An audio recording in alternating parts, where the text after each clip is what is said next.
Assalamualaikum warahmatullahi wabarakatuh.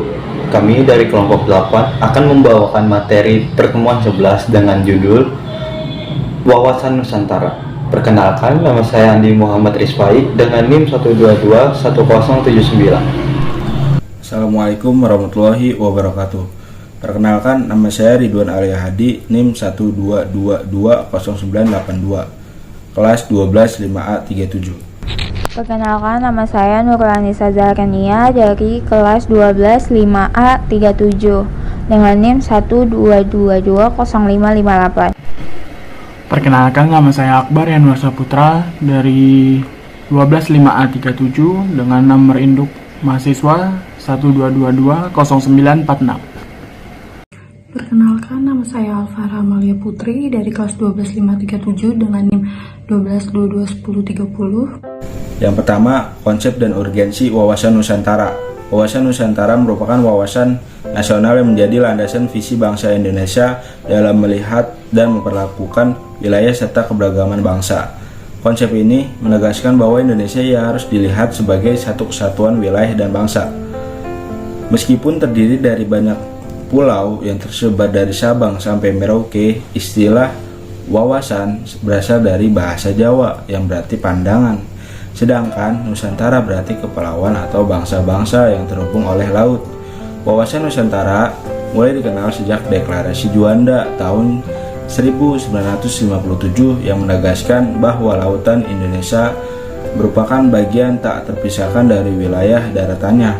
Dengan demikian, wawasan ini menjadi dasar bagi setiap kebijakan negara untuk menjaga kesatuan wilayah dan kedaulatan bangsa. Tanpa wawasan ini, Indonesia mungkin terpecah belah baik secara fisik maupun ideologis. Oleh karena itu, wawasan Nusantara sangat penting dalam kehidupan berbangsa dan bernegara. 2. Latar belakang wawasan Nusantara. Wawasan Nusantara tidak muncul begitu saja, melainkan melalui proses panjang dalam sejarah bangsa Indonesia. Sebelum Deklarasi Juanda 1957, wilayah Indonesia diatur oleh Ordonansi tahun 1939 yang dibuat oleh Belanda.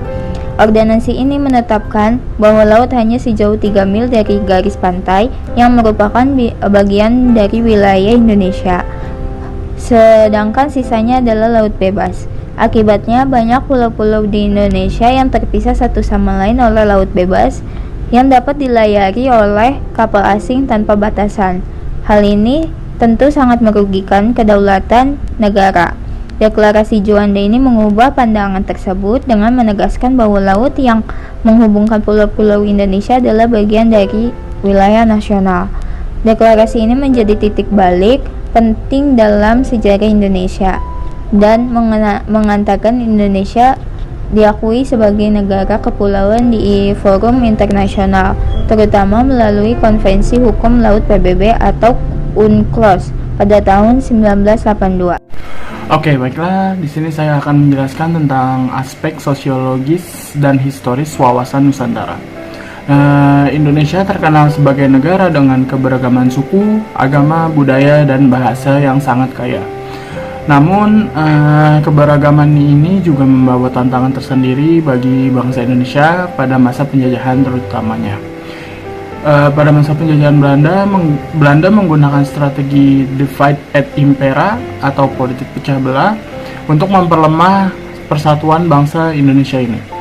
Oleh karena itu, semangat persatuan dan kesatuan bangsa Indonesia menjadi sangat penting setelah Indonesia merdeka. Secara historis, gagasan tentang persatuan bangsa telah dirintis sejak kebangkitan nasional tahun 1908, ditegaskan dalam Sumpah Pemuda pada tahun 1928, dan mencapai puncaknya dengan proklamasi kemerdekaan di tahun 1945. Lahirnya wawasan Nusantara adalah upaya untuk terus memperkuat persatuan bangsa Indonesia, baik secara fisik maupun ideologis. Wawasan ini mencakup pandangan bahwa meskipun bangsa Indonesia sangat beragam, namun harus tetap bersatu dalam satu tujuannya, yaitu membangun negara yang kuat dan berdaulat. Oke, selanjutnya yang keempat, perwujudan wawasan Nusantara dalam kehidupan bangsa.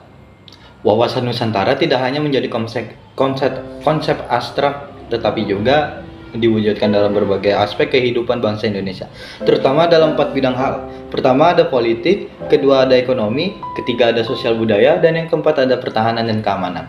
Oke, yang pertama ada bidang politik. Secara politik, Wawasan Nusantara menegaskan bahwa seluruh wilayah di Indonesia adalah satu kesatuan yang tidak terpisahkan. Ini berarti kebijakan politik harus berlaku di seluruh wilayah dengan mengutamakan persatuan. Segala ancaman terhadap salah satu wilayah dianggap sebagai ancaman seluruh bangsa. Yang kedua dalam bidang ekonomi. Di bidang ekonomi, Wawasan Nusantara mendorong pemerataan pembangunan di seluruh wilayah Indonesia. Semua sumber daya alam yang ada di Indonesia dianggap sebagai milik bersama dan didistribusikan kekayaan harus merata untuk meningkatkan kesejahteraan rakyat. Dan yang ketiga, ada sosial budaya. Bidang sosial budaya, keberagaman Indonesia sudah dianggap sebagai kekayaan nasional yang harus dilindungi dan dikembangkan. Namun atas semua itu, bangsa Indonesia harus tetap bersatu dalam semangat kebangsaan yang sama. Kemudian yang keempat, ada pertahanan dan keamanan. Dalam aspek pertahanan, Wawasan Nusantara harus menekankan bahwa pentingnya kesadaran ancaman terhadap satu wilayah adalah ancaman seluruh bangsa Indonesia. Oleh karena itu, setiap warga Indonesia memiliki tanggung jawab yang sama untuk membela negara dan menjaga keamanan nasional. Dinamika dan tantangan Wawasan Nusantara. Wawasan Nusantara menghadapi berbagai dinamika dan tantangan yang terus berkembang seiringnya dengan perubahan zaman. Pada awalnya, tantangan terbesar bagi Indonesia adalah menjaga keutuhan wilayah sangat luas dari beribuan pulau. Namun, seiring perkembangan teknologi dan globalisasi, tantangan ini semakin kompleks. Misalnya, munculnya kejahatan cyber dan terorisme global yang bisa mengancam keamanan nasional dari jarak jauh. Selain itu, dinamika politik dan ekonomi global juga menuntut Indonesia untuk terus beradaptasi agar tidak tertinggal. Wawasan Nusantara juga menghadapi tantangan internal seperti potensi konflik antar daerah atau kelompok yang bisa merusak persatuan bangsa. Oleh karena itu, penting bagi Indonesia untuk terus memperkuat semangat persatuan dan kesatuan, baik secara fisik maupun ideologi. Sekali putaran, setengah putaran, bersihkan sel kulit, mati dan kotoran.